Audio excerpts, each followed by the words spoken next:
Hi folks, I'm Alan Watt and this is Cutting Through the Matrix on January the 3rd, 2016.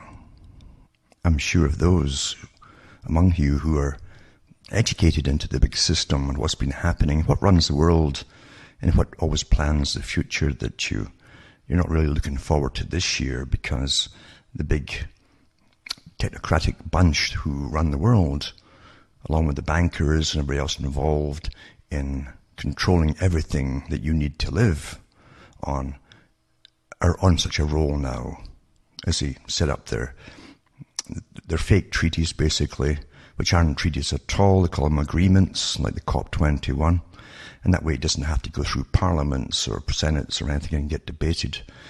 Therefore, they can steamroll ahead with it. So all your politicians are well aware of the fact, too. They're on board with it because they get well paid themselves. Corruption is a great thing for crooks who already rule the world because they use the corrupt and the corruptible to get their plans through. That's something that's been with us forever, human nature, you see, and those who are easily corrupted. But for many of you, as I say, you're not really looking forward to this year because many big things are going to happen.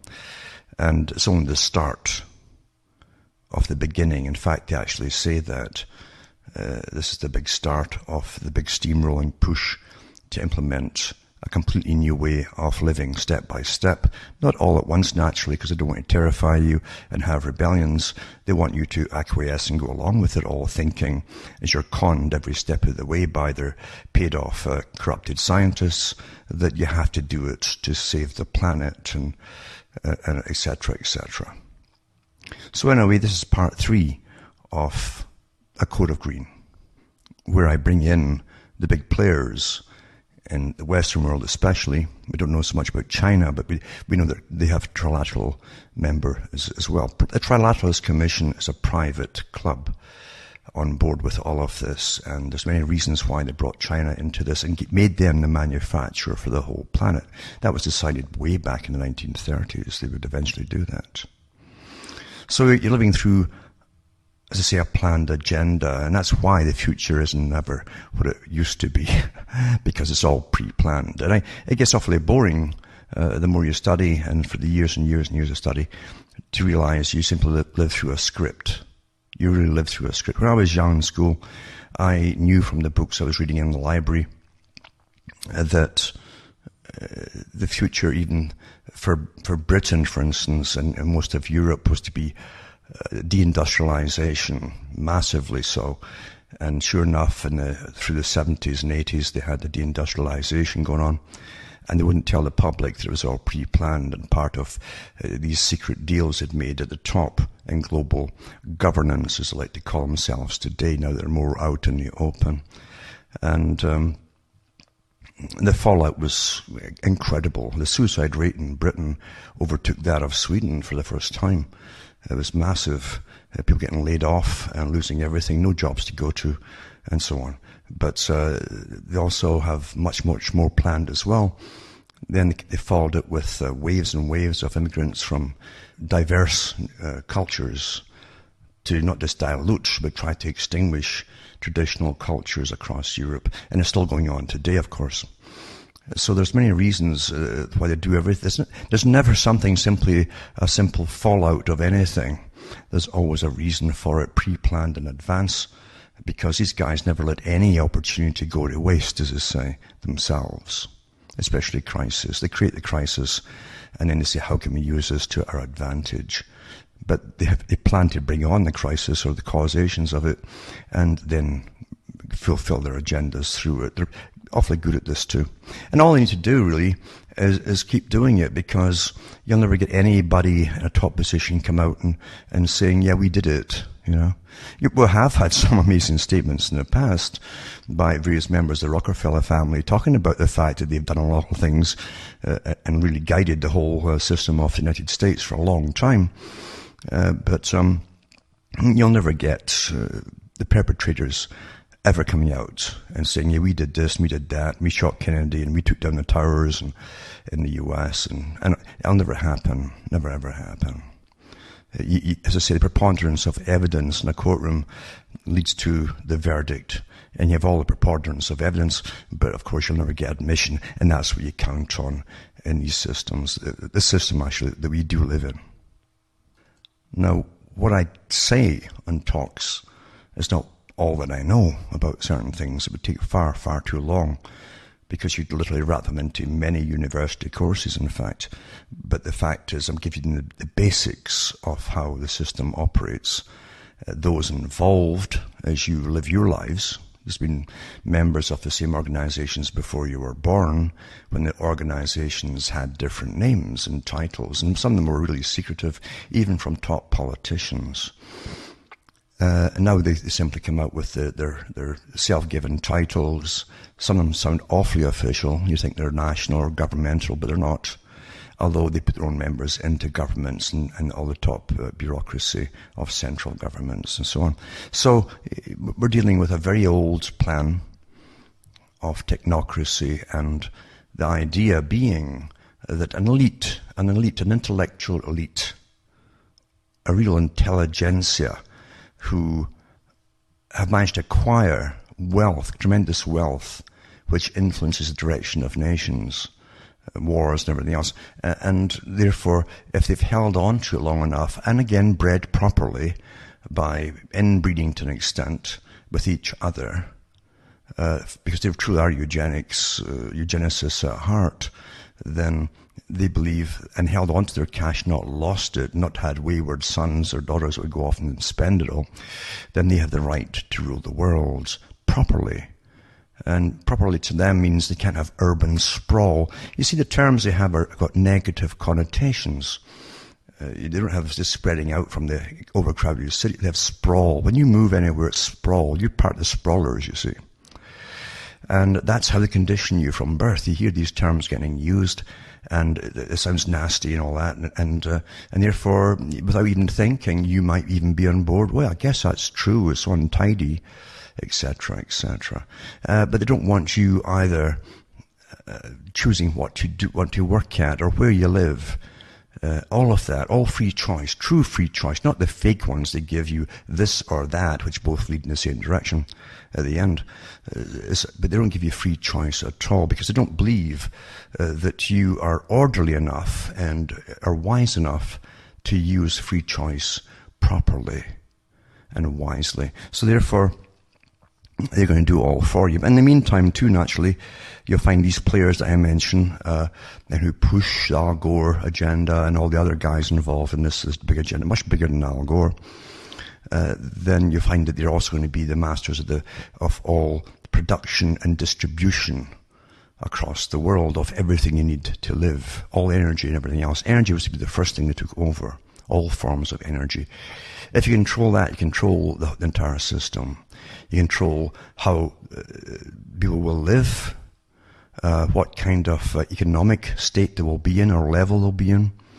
You can help diseases to break out as you bring down and start reducing energies to different areas and so on.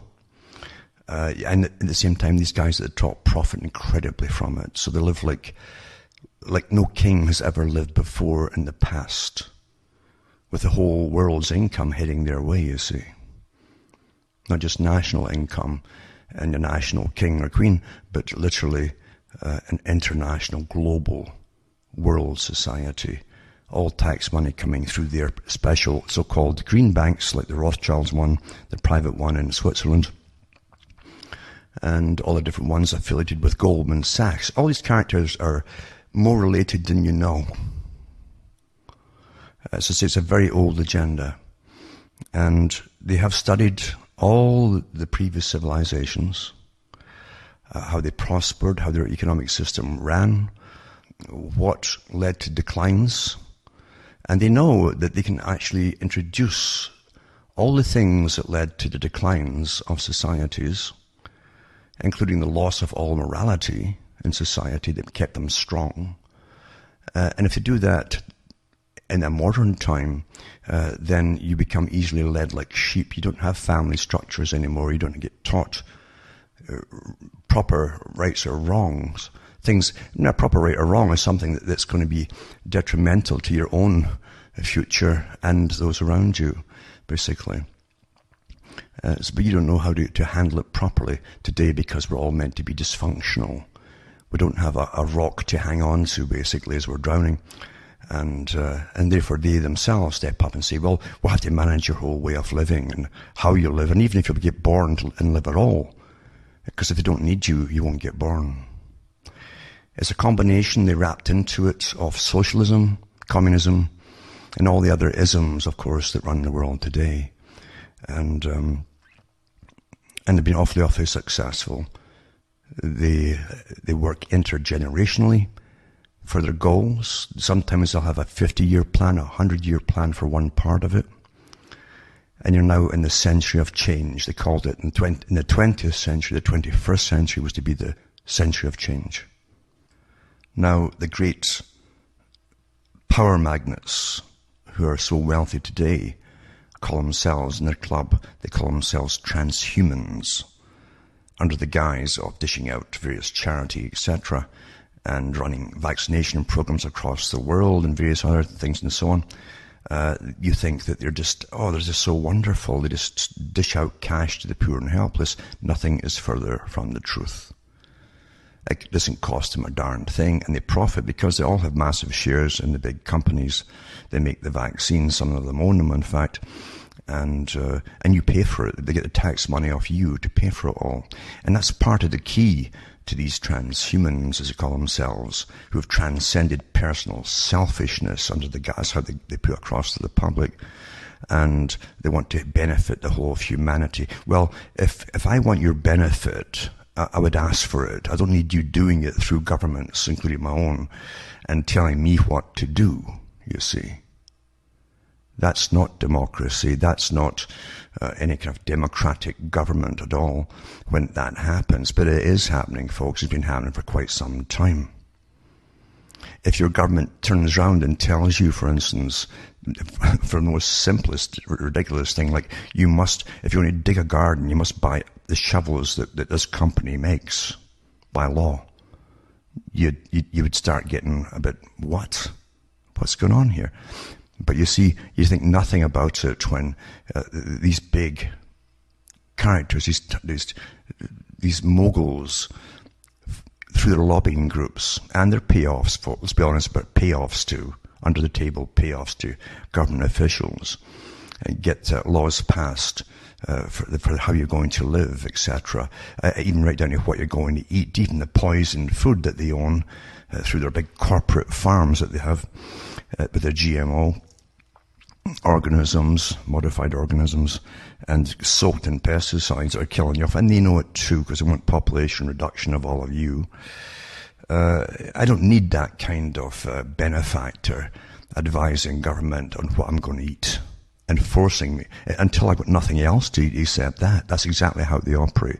Now it's down to all energy resources in the world. Everything runs on energy, folks. That's what technocracy is. Where you'll pay for every unit of energy you use, you'll pay them for the privilege of using it, since they're the guys who are going to own it all and supply it all, and cut you off through brownouts and everything else. It's going to restrict your travel. That's why they're going for your cars to stop you traveling, and introduce the farce of electric cars and self-driving cars where they can just turn you off and on with a flick of a switch without even being anywhere near you. They can do it through a satellite. If you go over a certain boundary of your communitarian area, you see. Now, part of the agenda is again for these transhumans, these big trilateralist and Council on Foreign Relations members, to advise all investors as to where to invest their money. That's part of it too, naturally. Take it away from different sectors like coal or anything else, and you must put it into this sector. So you start getting them all on board into where the future is going to be, because you see, these boys decide the future since they start banning everything else they're already invested in. And here's an article here, you see. Here's Mr. Bloomberg, the former New York City mayor, to head a new global task force aimed at highlighting the financial exposure of companies to the risk of climate change. Weather, like daily weather. And it says investors, insurers, banks and consumers will be provided with more information under plans for a voluntary industry-led code, a voluntary one, you see, announced by the Financial Stability Board, the FSB, which is the G20 body that monitors and makes recommendations about the financial system, at the COP21 Paris Climate Change Conference, and it's already passed, as we know. I'm just tying these ones together, just recently past and present. Announcing the decision, Mark Carney, Governor of the Bank of England, before that he was Governor of the Bank of Canada, and then before that he was working with Goldman Sachs, naturally. It says, and the FSB chair said the industry-led body would help the financial markets understand mounting climate change risks. It says, Carney, who proposed the creation of the Climate Change Task Force in a speech to the Lloyd's insurance market in September, added, access to high-quality financial information will allow market participants and policymakers to understand and better manage those risks, which are likely to grow with time. So give them a fear there that they should really get on board with this, and here's where you must all invest. Carney said that Bloomberg, the UN Special Envoy for Cities and Climate Change, so he's just appointed himself to be on head of the UN Envoy for Cities and Climate Change, had an unparalleled track record of execution in a broad range of fields, and his lifelong commitment to open and transparent financial markets make him the ideal leader for the task force.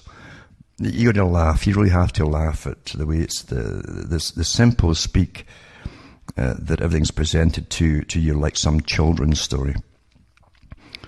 It says, Bloomberg, the billionaire founder of the eponymous financial news and data company, said it's critical that industries and investors understand the risks posed by climate change, but currently there's too little transparency about those risks.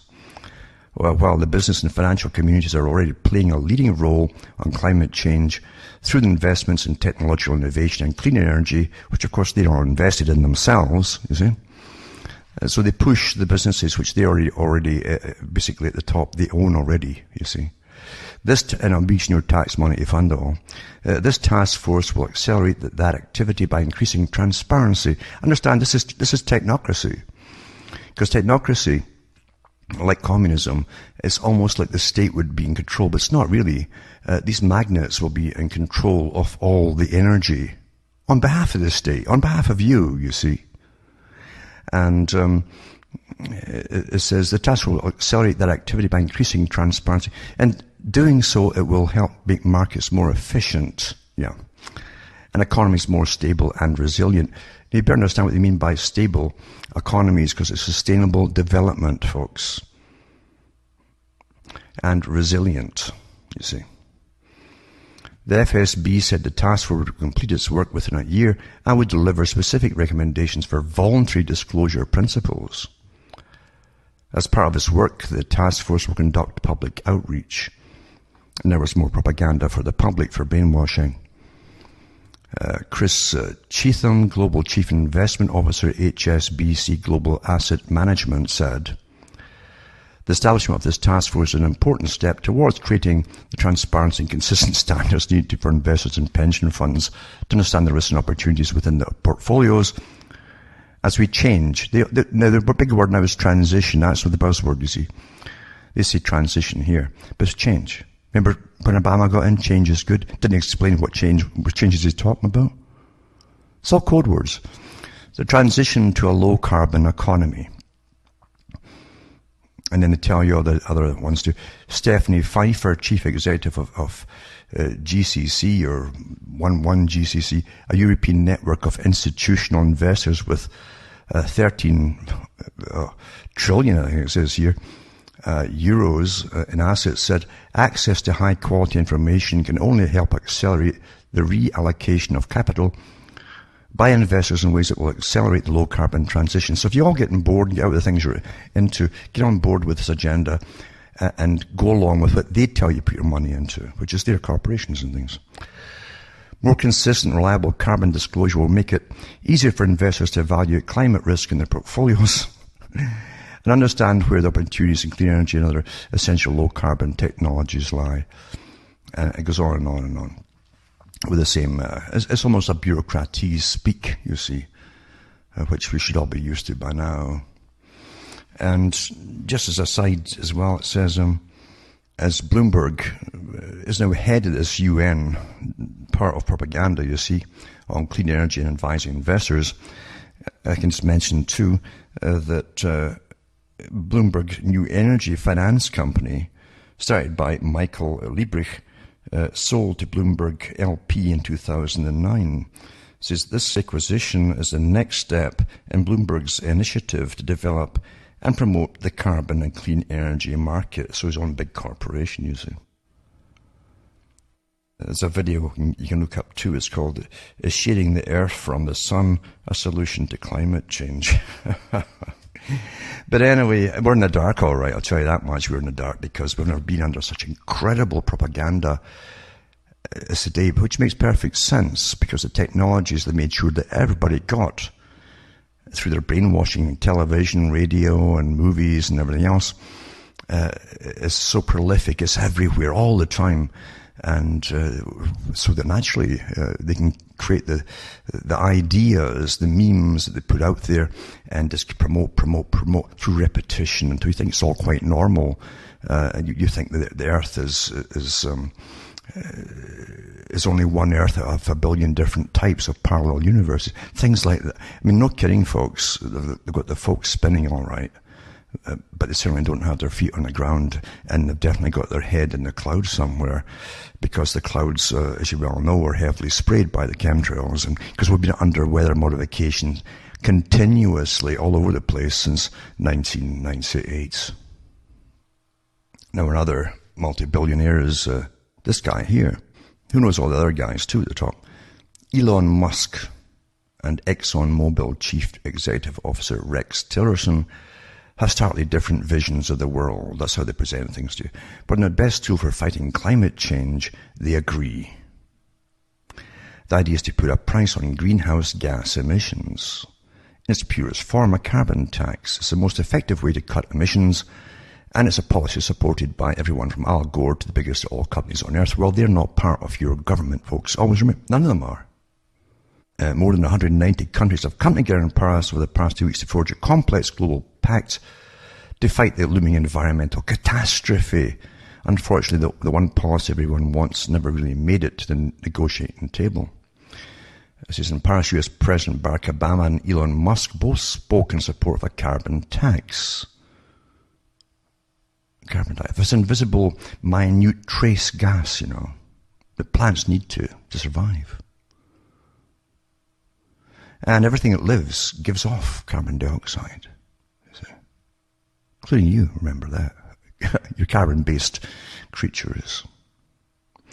As I so did ExxonMobil, joining a half-dozen other energy giants who came out in favour of one in June, because they're going to profit off it as they get their billions given to them free by you're truly the government, and your tax money. And they can trade this as another stock market, you see, and this nothingness, it's a fantastic con, isn't it? But you're going to pay at the bottom. You're going to really pay at the bottom. You don't get anything back on it. You just pay out and pay out because you're giving off gases and everything that you use, energy taxes. That's how they're going to do it. When they first came up with the idea of technocracy, it was to tax you and rule your lives through the energy you use. Everything is down to energy, including what you eat. That little bit of meat there is energy, you see. Everything is energy. You better remember that everything is energy. And it says, a well-designed carbon tax can cut greenhouse gas pollution in the most economically efficient way by letting market forces do the work. We know that market forces are so free and open, aren't they? They always have been, eh? Sure. And there are plenty of reasons to enact one. And they go through, it's already been tested. They give you Bloomberg News Energy Finance. All the guys who are going to help run it, because they profit from it massively. From your stupidity, folks. I remember Rolling Stones, if you look through their old albums, you'll find Jumpin' Jack Flash about the devil, you see. It's a gas. CO2, right? And back to Elon Musk again. What's his big stake in it, apart from other investments and all the rest of it, and helping to run it all? Well, he's into Tesla Motors, electric cars. Well, it's just a coincidence, isn't it? Tesla Motors, incorporated in July 2003 by Martin Eberhard and Mark Tarpenning, who financed the company until the Series A round of funding. Both men played active roles in the company's early development prior to Elon Musk's involvement. Musk led the Series A round of investments in February 2004, joining Tesla's board of directors as its chairman. Musk took an active role within the company and oversaw Roadster product design at a detailed level, but was not deeply involved in day-to-day business operations. After the financial crisis, which was deliberate and brought on in 2008, Musk assumed leadership of the company as CEO and product architect, which he still holds today. And he goes through the different cars. They built an electronic sports car, and so on and so on. Well, it's all funded by your tax money, folks, under clean power. All these things are, you see. See, they're changing, as it was meant to do, as I say, getting back to technocracy. The concept of democracy completely is gone. And the elite and the scientific classes must rule your lives. And also, what used to be called capitalism is gone. Because now the big, true financial moguls, and to be honest, capitalism's all rigged at the top anyway, but now the same characters are making sure that everything they want to create is going to be created by your tax money for their private corporations. But I'll put these links up tonight for you to have a little look at. Tesla Motors, again, says it's an American automotive and energy storage company that designs, manufactures, and sells luxury electric cars, electric vehicle powertrain components and battery products. It's a public company that trades on NASDAQ stock exchange under the symbol TSLA, and so on and so on. This is in 2013, Tesla posted profits for the first time in its history because it's been a dead loss, folks. They have just too many problems with electric cars. And some of them go on fire too, the lithium-ion battery packs and so on. But that won't stop them, of course, because they don't want you traveling very far anyway. And if you try to recharge these things, you can just imagine how long you'd be sitting in some garage, and so on and so on. Try to wait for it happening. And remember, electricity is not free either. You pay for it all, massively so, because it's one of the most expensive energy sources today, because the big boys made it that so over the last few years. It's a shot in price over and over and over, because, as I say, they must control all energy. And since that's one of the main producers of today, is everything runs on electricity, then you see that's the total control of electricity. They can price, pricing itself is a control mechanism to make you use less and less and less.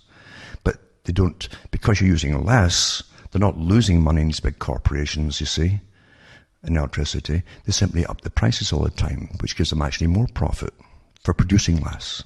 Beautiful, isn't it? And then this one here says, Elon Musk says he now knows when the safe, fully autonomous, self-driving cars will arrive. You see, they have better crystal balls than most folk, because these psychics, you see, plan the future. That's why they know. And it says a variety of automakers have begun selling semi-autonomous vehicles, but you'll have to wait probably 5 years to buy a fully autonomous one, the kind that can drive you everywhere while you read a book by the wheel. At least that's what many car companies are predicting. This is a pure propaganda piece. Tesla Motors CEO Elon Musk, on the other hand, believes his company's fully autonomous cars will arrive in just a few years. Regulations allowing them on the road could take between 1 to 5 years, depending on the jurisdiction he predicts. That's yet another notch down in Musk's ever-shortening timeline. In September, he told Danish news site Borsen he expects the company to have self-driving vehicles ready in 3 years. And 1 year before that, the company released a statement projecting the technology would be completed in 5 or 6 years. It might not be incorrect. In October, his company became the first automaker to sell semi-autonomous vehicles commercially, but its competitors are being more conservative in their predictions. Ford CEO Mark Fields told Forbes in June that he expects someone to make fully autonomous cars ready for consumer purchase within the next 5 years, but declined to say that Ford would hit that deadline. And Nissan has pegged 2020 as a year it hopes to release self-driving cars to the masses. The masses. As has Toyota. And Google's in on it too. All the big ones are in on the same thing, you see. So what a great market when you cut out all competition. You outlaw what's been like the gasoline car. And you're forced to buy their awfully expensive and rather notorious for breakdown vehicles, you see. By having government push it through that way. You have no say in anything, you're not consulted. Why do you keep voting? You know, if you didn't vote, the real guys who really run the world would have to come out in the open. Or lose their system completely. Because it's not your system. And also, too, Musk has a foundation like they all do, you see.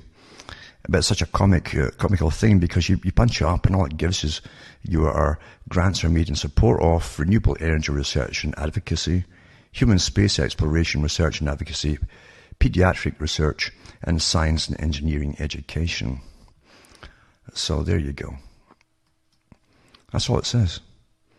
Very secretive, aren't they? Now, again, it was all planned before COP21, naturally, because everything always is. They don't decide anything at COP21. They just sign on the dotted line. That's where they go for the big parties and everything else. It's all done by the Sherpas who do all the work beforehand between countries. And these Sherpas are not politicians. They're high-level technocrats and trilateralist members. It says Ontario plans, this is Ontario, Canada, but it's the same across the world, plans $20 million for more electric vehicles charging stations. So they want to put up these charging stations all across the place. So $20 million to start with, just in one area of your tax money. And this is Windsor Crossing Outlet Mall has Windsor's area's first electric vehicle charging station for public use. Now here's how they get you, just like everything else that they do, the mousetrap. The free service will charge electric cars or electronic bikes. Have you ever tried using a bike of any kind in the winter in Ontario? Then the cops would drag you off the road because you'd be a liability and a danger to others and yourself because there's all the snow. But that doesn't matter because it's nothing to do with common sense. It's a different plan altogether. It's total control of all that you do your whole life.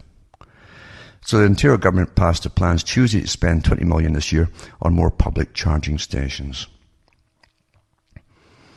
The province is seeking public and private sector partners to create a network of fast charging EV stations in cities along highways and at workplaces, apartments, condominiums, and public places across Ontario.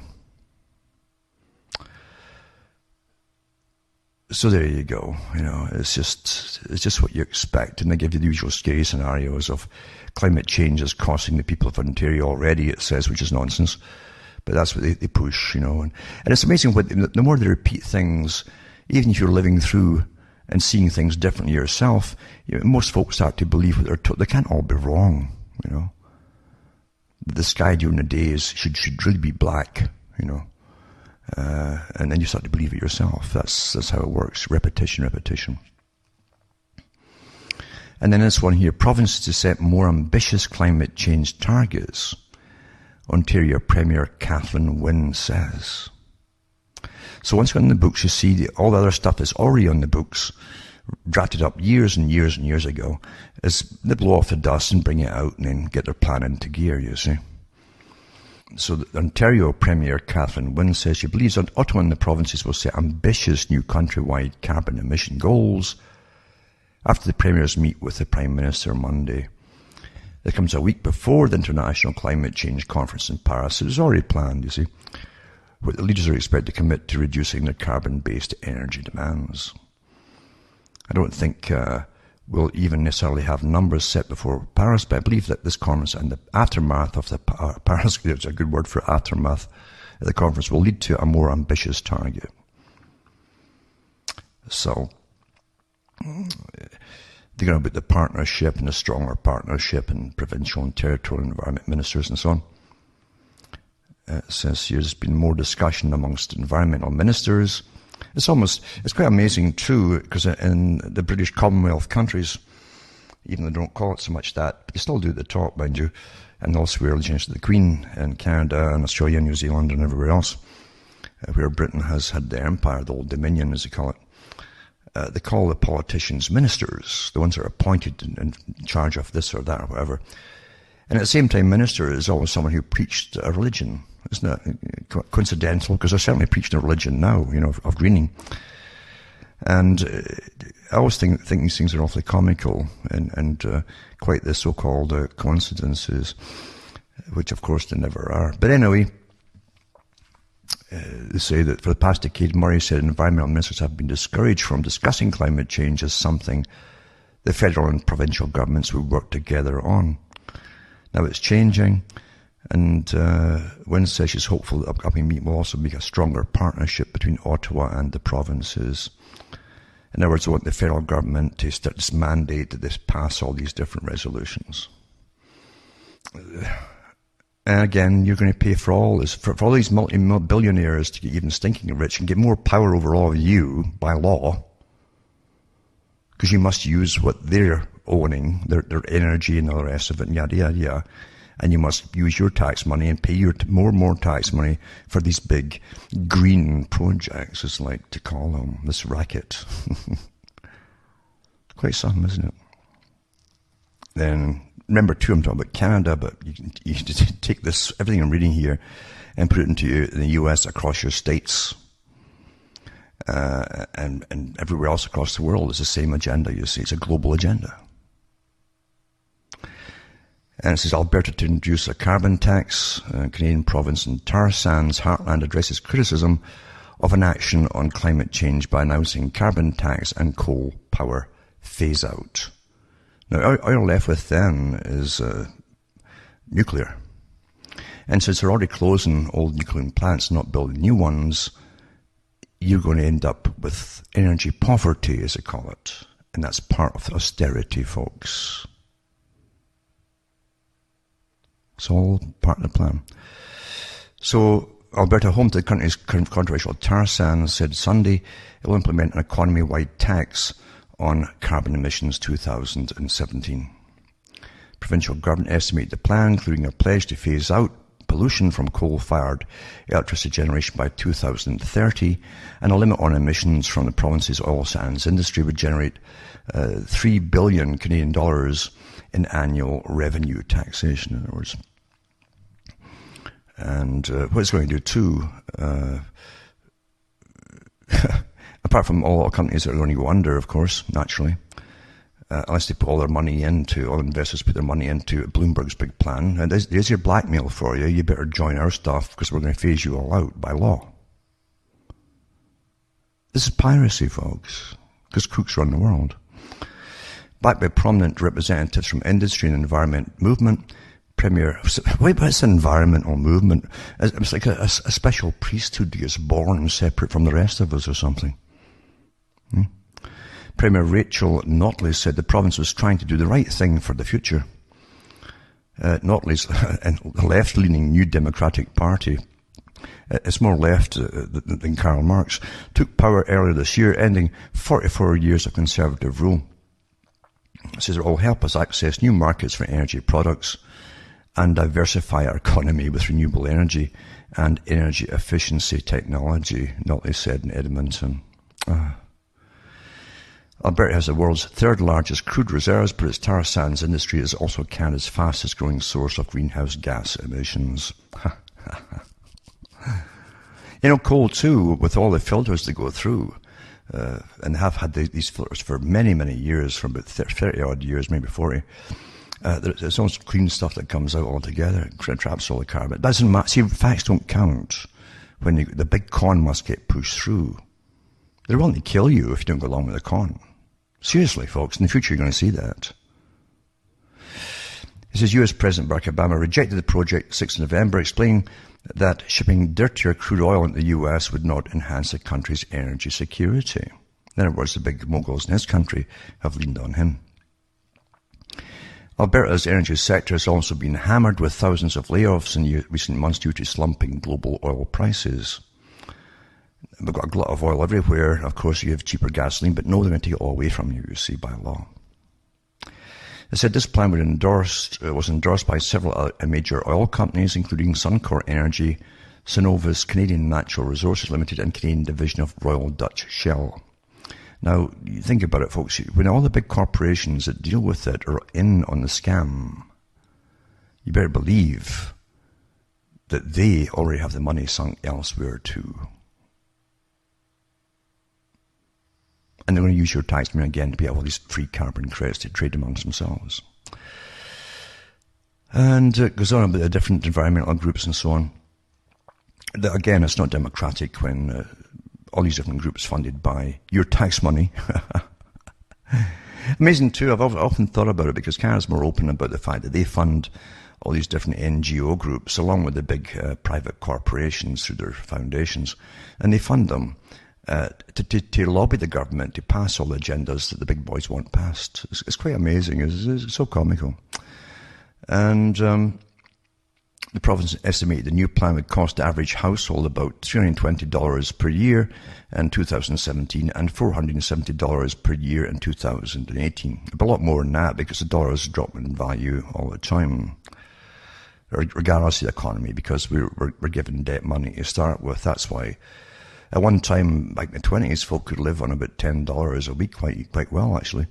But now, of course, it's you can't. It's hardly. You need to get a good cup of coffee with it today. Anyway, that's one article there. And then this article ties in with Ontario's paid $37 billion above market for electricity over 8 years, the Auditor General's report says. Ontario's have paid $37 billion more than the market price for electricity and will pay another $133 billion extra by 2032 as a result, listen to this, of haphazard planning and political meddling, a report from the Auditor General says. The Liberal government has repeatedly overruled expert advice and even tore up 2 long-term plans from the Ontario Power Authority for the electricity system in favour of political decisions that drove up power costs for consumers, the report says. That's why government should never be involved in passing all these big moguls' plans, you see, when it comes to economics. What's more, Hydro One, as they privatised it, is in rough shape with ever-increasing numbers of power outages and ageing equipment at very high risk of failing that needs $4.472 billion worth of repairs, even if the province is selling 60% of the company to the private sector. What they've always done, and I grew up in Britain and I watched this my whole life, when something is owned by the people, like we used to have big coal gas tanks everywhere in every town and city, until that was phased out. But that was built by tax money. Technically, the people owned it, technically. Same with your water and everything. But under this privatization, of course, the moguls come in, they immediately put all the prices for everything up. They put nothing into repairs. And then when it's in rough shape, they end up getting, they used to end up having a different government would come in and then they would nationalize it again. They don't need to do that anymore. What they do is they get the public to pay for it through their governments. The governments end up pass laws and take your tax money again and pay for the private corporations to repair everything. All these big corporations do the same. They've been doing it forever now. What's more, Hydro One is in rough shape and so on. Revelations about Ontario's expensive and ageing electricity system were in Auditor General Bonnie Lisk's annual report released Wednesday. We found that the energy power planning process had essentially broken down over the past decade. Ms. Lisk said at a Queen's Park News conference The Energy Ministry, again, is that religious bunch, has made a number of decisions about power generation that went against the OPA's technical advice. In addition, these decisions did not fully consider the state of the electricity market or the cost impact on consumers. Of course they did. Of course they did. They've been putting guesstimates in your bills of what you owe. No kidding you, for years now in Ontario. They guess what you probably used. Even with their smart meters, because the smart meters have nothing to do with it. Smart meters are really there to spy on you. And then when the big boys own it all, you see, under their technocracy and so on, and they'll something cut you off when you're using too much, but they claim it's too much. It's all planned that way. Ms. Lissack's report put 14 different government policy areas under the microscope. Among other things, she reported that the province had doled out piles of corporate welfare. There you go, that's how they give it to big corporations, private corporations. Behind closed doors, gone $90 million over budget on a flawed computer system. $90 million, eh? For managing social assistance benefits that has resulted in $140 million worth of miscalculated payments. Oh my God, eh? $90 million over budget on a flawed computer system for managing social assistance benefits, which eventually cost $140 million worth of miscalculated payments. So, has $500 million worth of infrastructure that must be fixed and failed to make sure home care providers look after their patients properly. But all paled compared to her criticisms of the government's management of the electricity system. By law, the Ontario Power Authority, which is now merged into the Independent Electricity System Operator, was supposed to provide a long-term plan for electricity that independent regulators would vet. But Ms. Lissack found that in 2007 and 11, the OPA produced such a plan only to have the Liberals overrule it and make an ad hoc decisions on the system by fiat. As a result, electricity prices for consumers and small businesses jumped by 70%, from 5.32 cents per kilowatt an hour to 9.06 cents kilowatt per hour. Between 2006 and 14, she found. The largest part of the reason for that is an increase to global adjustment fees, which for the past decade have paid power generating companies more than market price for their power as an incentive to set up in Ontario. Now, as corporate welfare, we pay them to sell us electricity for their private business. These fees amounted to $37 billion between 2006 and 14 and are projected to add $133 billion from 2015 to 2032. It goes on and on and on. Why do people bother voting, folks? I mean, really? Yeah?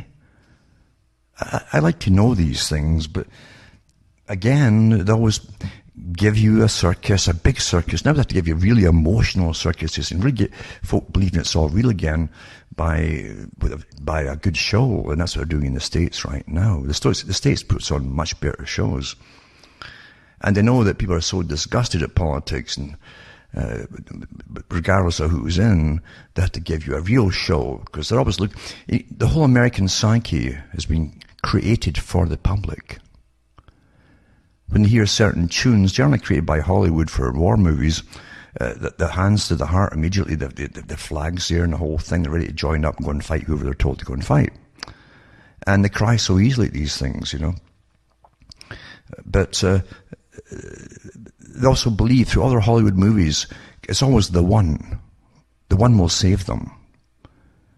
Whether it's a Clint Eastwood, the one rides into town and all the scared characters sit back and they praise him, but they're too timid to get involved in helping him clean up the town.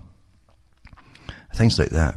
It's always the one. Every movie's got the one in it. You were born to be the one. You didn't know it, you know, and things like that. Now you do know it. That's not life, folks. That's fiction. It takes all of you to change things and clean anything up at all. All of you. And when they give you politicians, like they're doing this time again, here's the guy that says all the right things in the US, and you make America great again, all this stuff. I think politics is all real again.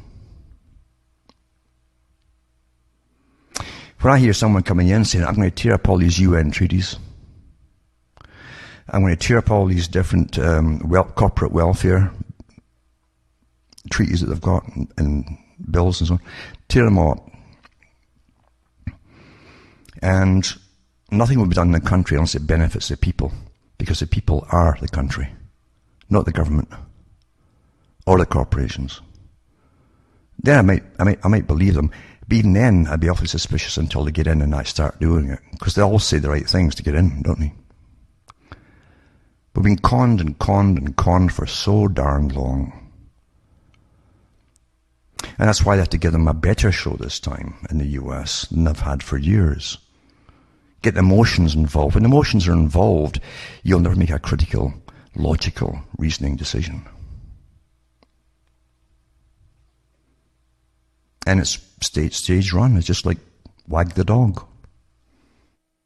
No president or prime minister in any country is ever going to come in and say, I'm going to put out a real system of money that won't get devalued day by day because of some ridiculous casino stock market scam. You know, the market's up today, it's down the day. The dollar's up there, it's down the day. No. None of that nonsense.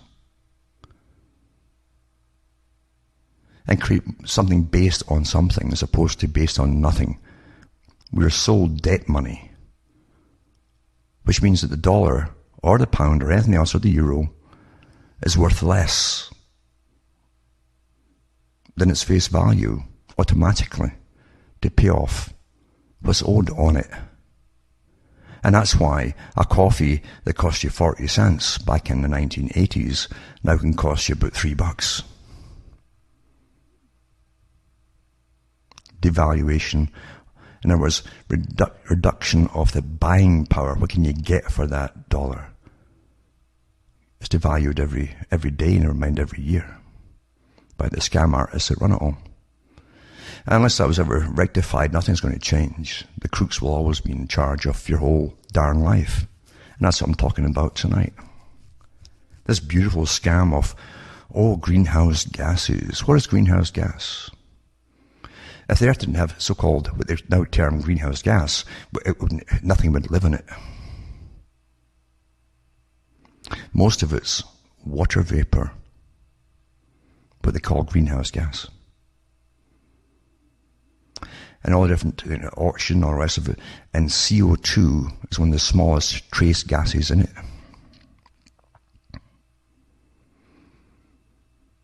And the so-called eons ago, when much, much larger animals lived on the planet, CO2 was much higher, and the plants were incredibly lush, because plants need it, you see. And they change it into oxygen. So reality doesn't matter, facts don't count. Because you're led by very clever guys, they're not stupid at all, at the top, who belong to a very secretive club, who've been running the world for centuries, including creating the wars too, folks, which they always benefit from as well. And they truly believe that the dumb, stupid masses are just a mess. They're not run efficiently. If you run efficiently, you are a unit. You are an energy unit. And your unit of energy consumes energy.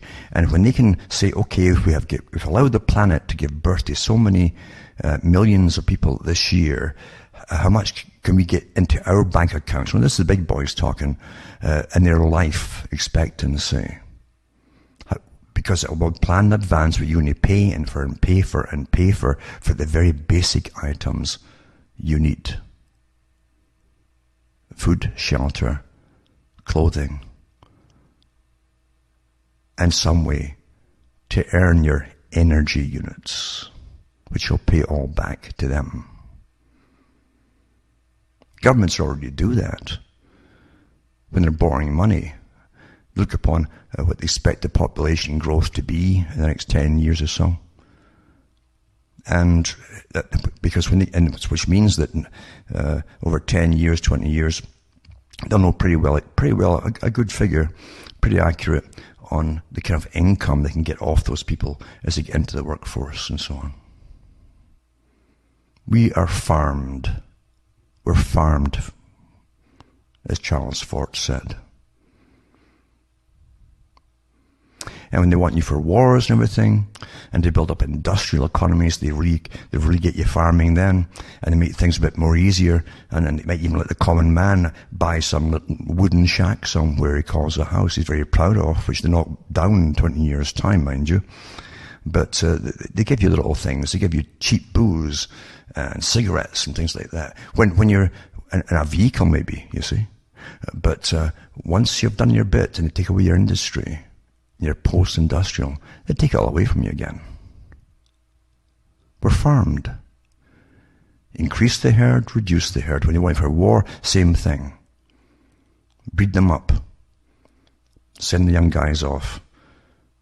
Any excuse will do. Young guys are ready to fight for anything, you know. Especially together, collectively. They don't like to fight individually, but collectively they'll do it. We're so well understood, and we're used and abused and manipulated, and we have been for such a long, long time. We're the most studied species on the planet, not the chimpanzee or the ant or anything else. It's we are studied. With all categories of human behavior from birth to death. And they know how to turn you on, turn you off, how to have you change directions, how to change your thoughts on everything. It's a science. And it's not complicated either. Grab education, you see. Standardize it. Then you make it politically correct. So that many things cannot be talked about openly. Universities today are just indoctrination centers. They do not. In fact, they'd want to crucify you or hang you if you truly expected and you went in and tried to get free speech on things and free inquiry on things. Something essential to true education. It's not allowed. But you get your little degree, you know. If you go along with it and simply parrot their indoctrinated slogans and so on, they'll pass you. That's your quality approval stamp to join the system, their system. Bricks in the wall. Pink Floyd.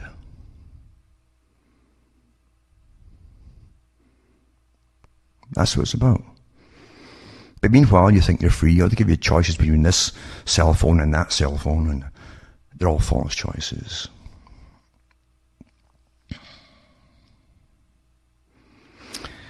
But as I say, you can't get too much into a 1 hour talk, because each thing I mention actually is an area which is highly involved. There's so much other things involved in it. Most folk can't handle it, because we're too busy. Most folk are just too busy. And that's true. You're kept busy. And when you're not busy, you're kept entertained. You just want to zonk out and space out, as they used to say. That's why I'm going to legalize all the drugs again, you see, that were banned. That's your Soma coming in. From Hamish myself from Ontario, Canada, it's good night to me. Your God or your gods go with you.